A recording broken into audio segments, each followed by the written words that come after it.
Muy buenos días, bienvenidos y bienvenidas sean todos ustedes a Razones de Estado, un espacio donde la actualidad no se detiene y el análisis tampoco.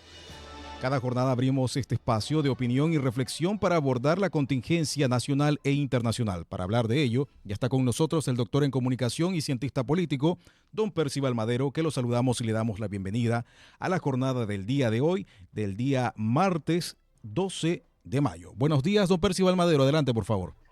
Buenos días, Douglas, gusto saludarte. El abrazo cordial y afectuoso de siempre para ti y para ustedes, distinguidos auditores y televidentes. En un afán que, claro, nuestro país, a 2 meses de iniciado el gobierno de José Antonio Kast, ya tiene su gran proyecto, su gran aspiración, este plan de reconstrucción nacional ya metido como una idea de legislar, cuestión que en su momento la oposición trató de torpedear para que ni siquiera se discutiera. Ahora se va a discutir, pero tiene 1.500 aproximadamente indicaciones ese proyecto, lo que arriba de unos 3 minutos por cada una, algunas pueden ser más tiempo, de tratar en el Congreso 3 minutos por cada una, esto lo estaríamos viendo por ahí por julio, agosto tal vez. Entonces, la pregunta que tenemos que hacernos es que, a mi juicio, siendo legítimo la presentación de estas indicaciones a un proyecto, que la idea es ahogarlo, la idea es que no se trate el proyecto.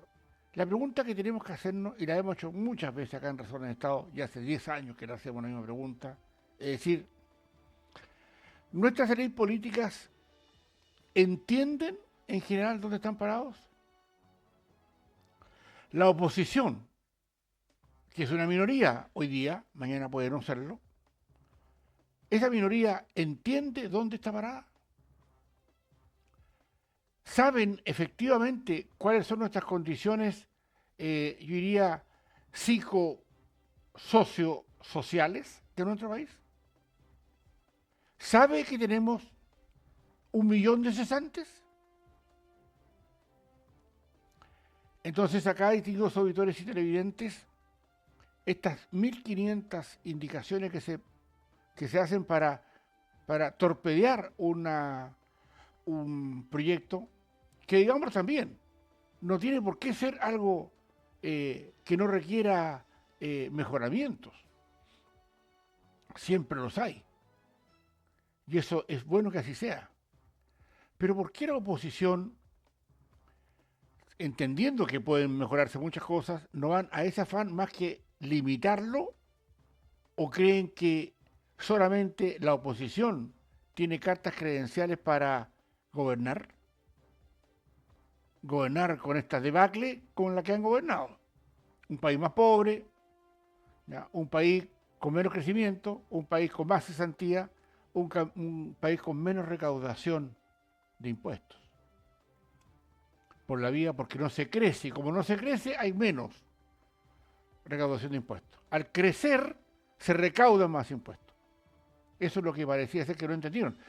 Y no lo entendieron hace muchos años, porque el muro de Berlín no se les cayó de casualidad.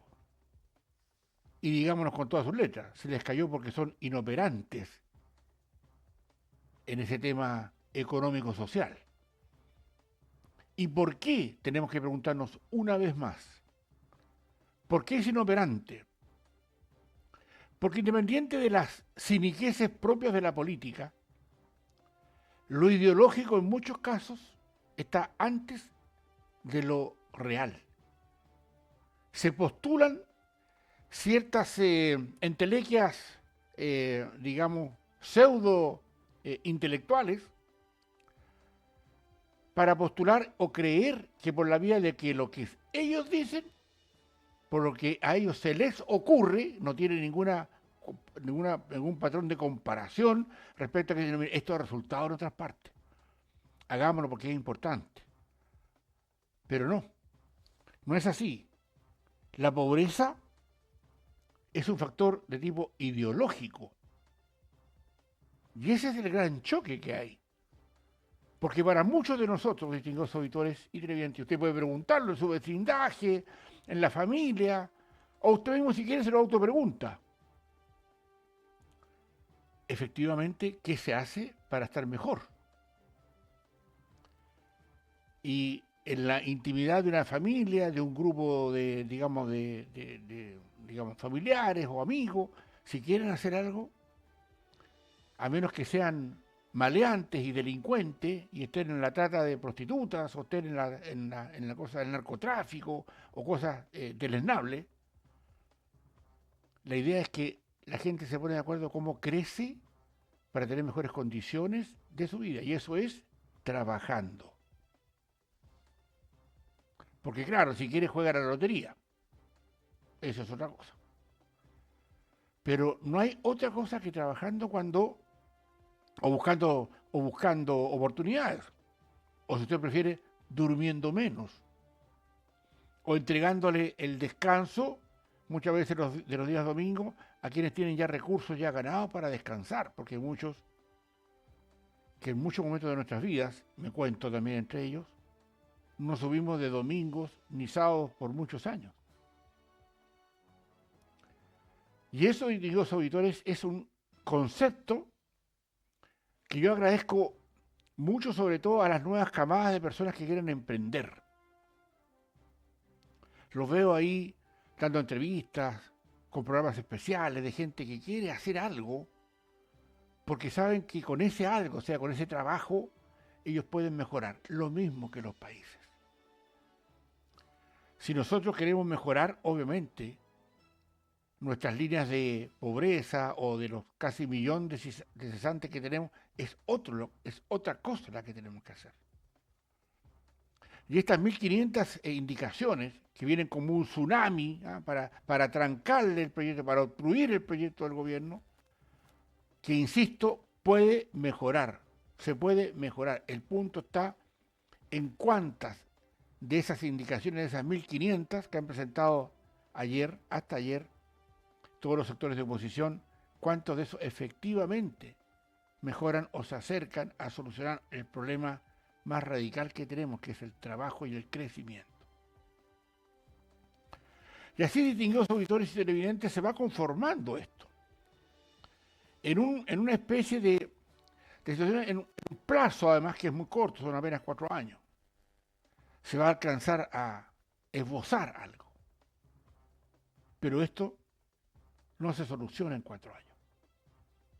Y ese es el problema, porque a uno le gustaría ver si acaso la izquierda o las izquierdas que fueron gobierno y habrán sacado sus lecciones respecto de cómo gobernaron y qué dejaron como legado para el crecimiento, no para hablar de otras cosas menores, superfluas, pero para el crecimiento, o sea, qué país pensaron, y si no les fue mal porque fracasaron, no fueron reelectos, por ejemplo, ¿qué pensaron para mejorar todo esto?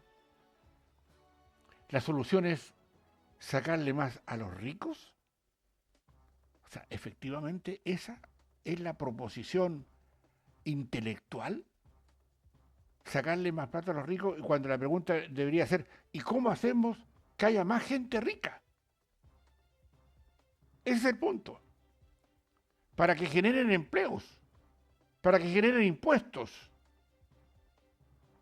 Si no lo entendieron cuando se les cayó el muro de Berlín y se les destruyó su modelo político ideológico que era de la Unión de Repúblicas Socialistas Soviéticas, la URSS, ¿cómo no han entendido nada hasta esa fecha?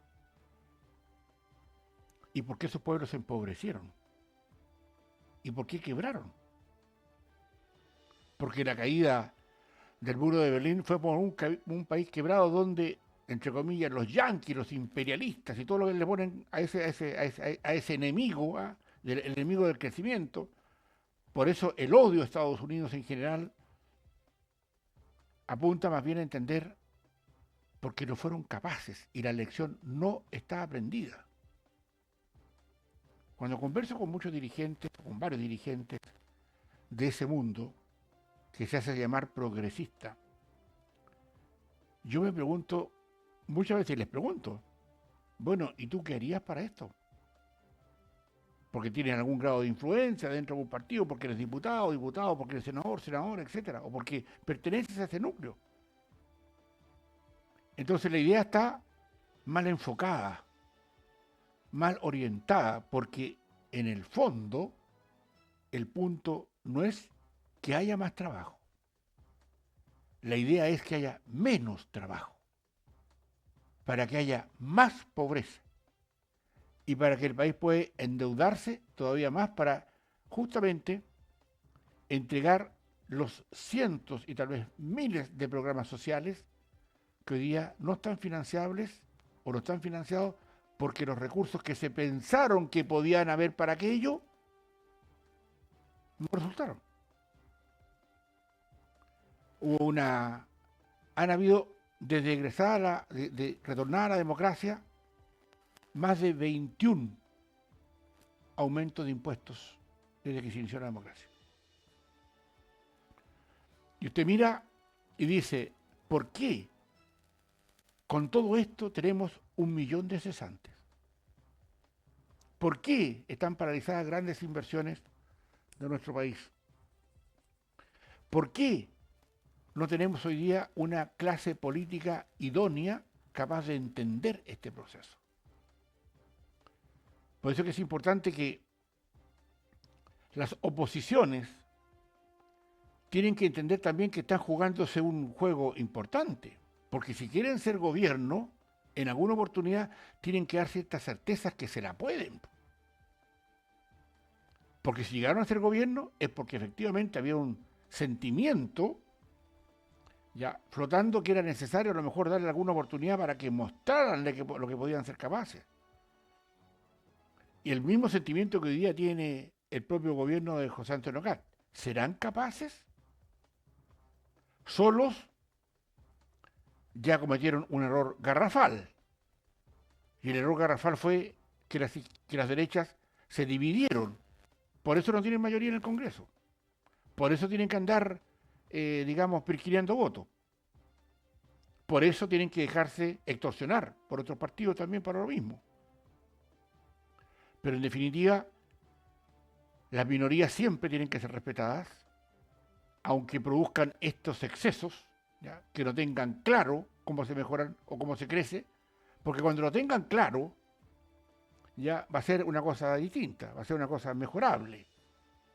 Por ahora tenemos que hacer un esfuerzo para saber si acaso algún día lo irán a entender. China lo entendió, ¿ya? Y China lo entendió porque fueron más hábiles que los rusos, que los soviéticos. Entendieron que seguir jugando al planito ideológico, eso que todos vienen, donde hay un problema hay un derecho, ¿ya? Lo entendieron. Y se pusieron a trabajar, no con sus ideas políticas para gobernar, se pusieron a trabajar como crecían, y también se puede crecer en esos mundos, pero no se puede crecer con ideas progresistas. El socialismo no va a eso. Por eso China cambió. Tiene un modelo político de un comité central del Partido Comunista, no hay democracia, póngale todo lo que quiera. Pero para crecer, para darle mejores condiciones a su población, el comunismo no les servía. Les servía el capitalismo. Y por eso que los chinos hoy día tienen un modelo comunista político, pero un sistema capitalista económico.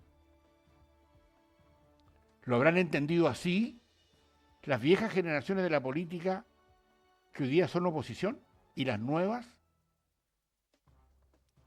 Y eso, distinguidos auditores y televidentes, se va a tratar. Más rato, en unas horas más, o ya debe estar ya el presidente Trump, norteamericano, con Xi Jinping en China. ¿Ya? Y los grandes poderes mundiales están ahí. ¿Ya? Y claro, China dice, nos organizamos políticamente distinto, pero su sistema, el capitalista, es el que da resultados. El nuestro no da resultados. Por eso que lo asumieron. ¿En Chile todavía van a estar con la misma vuelta? ¿O van a seguir creyendo que fomentando la pobreza, o el decrecimiento van a tener acceso al poder para sacarle, entre comillas, a los ricos. Y no se dan cuenta que ellos también están en el límite de los muy ricos. Porque hablar desde el púlpito, ya diciendo a los demás lo que tienen que hacer, pero con los bolsillos llenos de plata, que les pagamos todos los chilenos para que la tengan, millones en el bolsillo. Digamos que sea, dicho sea de paso, quiero corregir algo. Siempre hablé que cada parlamentario nos costaba mensualmente del orden de los 33, 34 millones de pesos. Mensuales. Hoy día cada parlamentario nos cuesta 40 millones de pesos cada uno. Mensuales. Para el bolsillo 10. De ese orden. Porque todo lo demás se lo pagamos nosotros. Les pagamos los viajes, les pagamos las comidas, les pagamos los teléfonos, les pagamos la benzina, les pagamos todo. Y todavía no entienden de ese país privilegiado. Mientras, cerca de 1 millón de chilenos y chilenas claman por un trabajo. Y eso, distinguidos auditores y televidentes, ustedes, con todo respeto y con todo cariño, como siempre estos 10 años, tienen que asumirlo como la verdad del porte de una catedral. Pues. Porque aquí, querámoslo o no, el tema es cómo le damos a las nuevas generaciones de chilenas y chilenos una esperanza. Por eso que yo le prendo velitas, es más, hasta rezo, porque soy católico, soy cristiano, cuando veo a una persona interesada en emprender, cuando veo esos programas de emprendimiento, digo, Dios mío, ¿cómo va a crecer esta gente con todo lo que tiene que pagar y con un Estado abusivo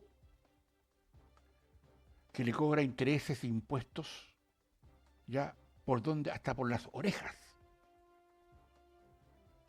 Que sería fácil que nosotros los primeros 5 años de emprendimiento de alguien que quiere emprender no le cobremos impuestos. Nos basta con que den trabajo, que generen trabajo. Porque generar trabajo, cada trabajo que usted genera en una empresa, ese trabajador, esa trabajadora, por ganar su sueldo tiene que ir a pagar impuestos. Porque por cada 1.000 pesos de pan que compra todos los días ese trabajador, 200 son para el Estado. Esa es la gracia. Y no se dan cuenta. Porque no saben que es así. No saben de austeridad muchas veces. No saben del ahorro. No saben de cómo hacer las cosas de tal manera que les resulten bien. Salvo, por supuesto, honrosas excepciones. Aquí, distinguidos auditores y televidentes, estas 1.500 indicaciones para trancar un proceso, un proyecto, que sería, bueno, o sea, ojalá unas 100 de esas sean para mejorar el proyecto. Porque ese proyecto que está presentando acá es mejorable. No hay ninguna duda que es mejorable. O sea, darle condiciones a un mundo que quiera venir a invertir a la cola del mundo, ¿ya?, para traer cierta certeza jurídica que le demos para sus inversiones. Porque aquí, digámoslo también, una vez más, los súper ricos que le llaman, no tienen capacidad para hacer las inversiones que se necesitan. No, señor. No, señora. No tienen capacidad. Si los súper ricos nuestros son quiltros al lado de los grandes grandes de verdad. Esa pomada, buscando esa distorsión social, ese exacerbar pasiones políticos, sociales, etcétera, de que los súper ricos. Yo creo, distinguidos auditores, que cuando escuchemos eso, tenemos que entender que quienes están diciendo eso, muchas veces nunca ni siquiera dieron una pega. Y es probable que usted que esté escuchándome, probablemente nunca dio ningún trabajo, pero usted merece respeto porque sus impuestos tienen que ser bien canalizados. Pero por una chorrera de años que llevamos con políticas deficientes, hoy día tenemos que pagar en intereses de la deuda externa todos los años, lo reitero porque es bueno que usted lo sepa, 5.000 millones de dólares anuales en intereses.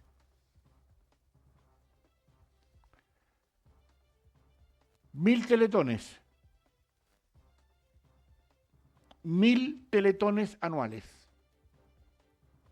Y eso es bueno que se entienda, porque cuando se quiere hacer política de verdad, al otro lado, en los medios de comunicación, en nuestros sistemas de comunicaciones, en la televisión, en la radio, en la prensa, debieran haber programas como este,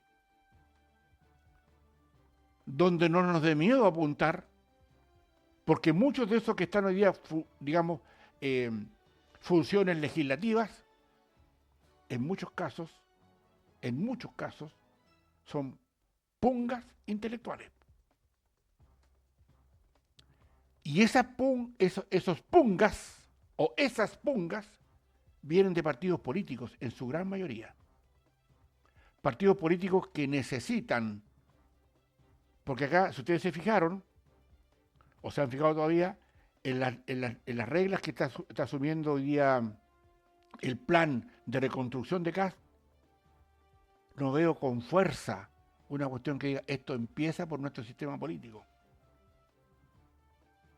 Porque esto es cosa de especialistas, de gente que sabe, que entiende el poder, que entiende el Estado y que tiene que entender de dónde saca los recursos para llegar a una pobreza cero.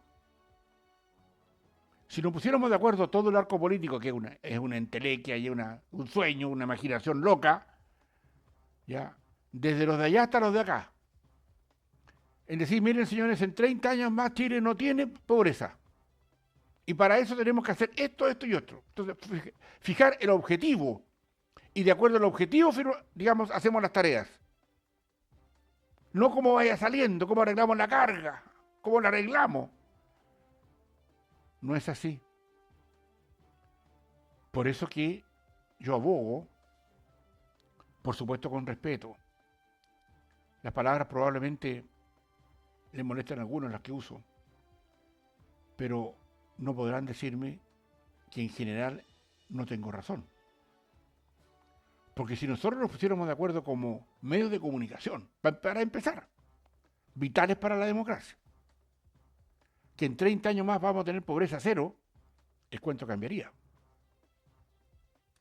Los electores tendrían tal vez más confianza en nuestra salida política, pero no tenemos esa decisión.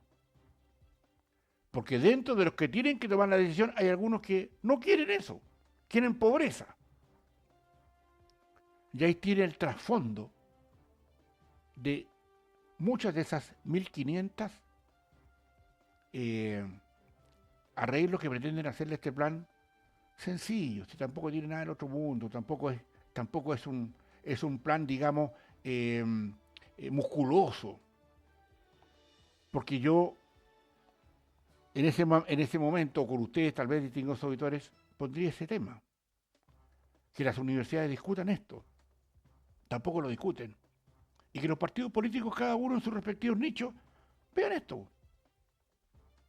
Digan, mire, escuché a este señor, a don Percy Balaguer, en Razones de Estado, dijo, ¿y por qué no ponemos de acuerdo para no tener pobre en 30 años? ¿Y en qué tomamos?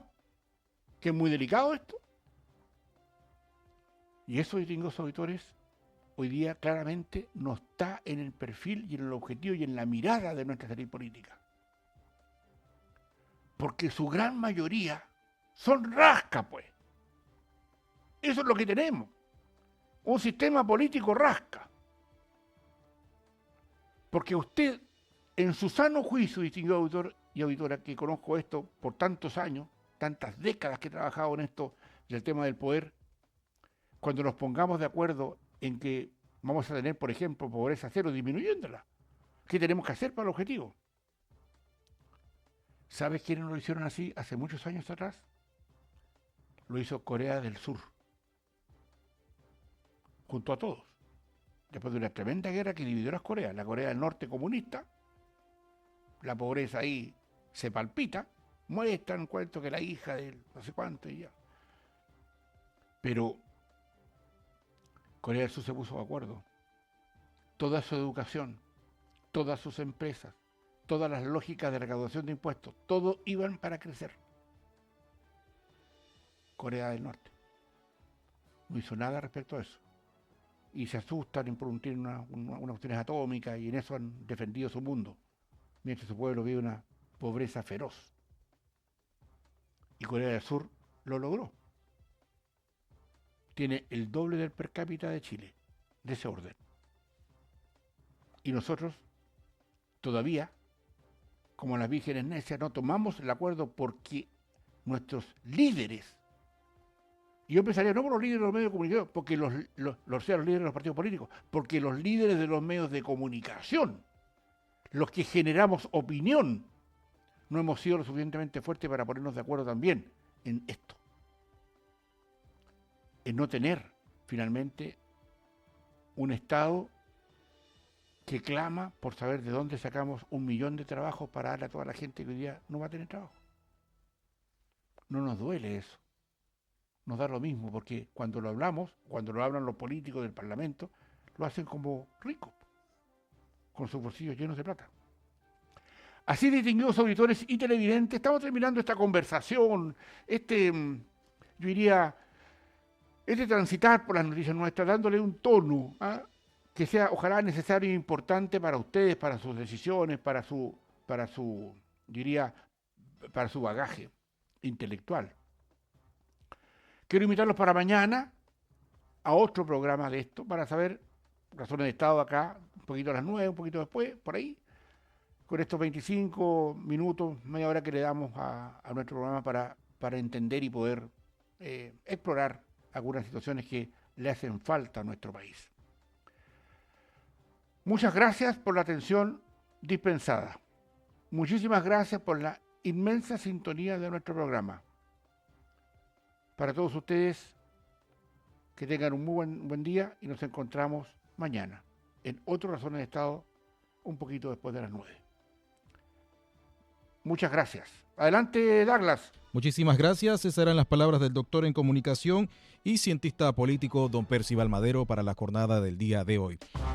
10 años analizando la contingencia con la mirada crítica y reflexiva. Razones de Estado está cumpliendo una década acompañando el debate sobre la actualidad y el acontecer de Chile y el mundo. Los invitamos para que nos puedan acompañar de lunes a viernes en el horario de las 9 de la mañana, a las 13 horas y a las 17 horas, aquí en Madero FM y Desierto de Atacama Televisión. Continúen en nuestra programación. A las 10 de la mañana ya llega Madero en Casa, su matinal. Buenos días, que tengan una excelente jornada de día martes.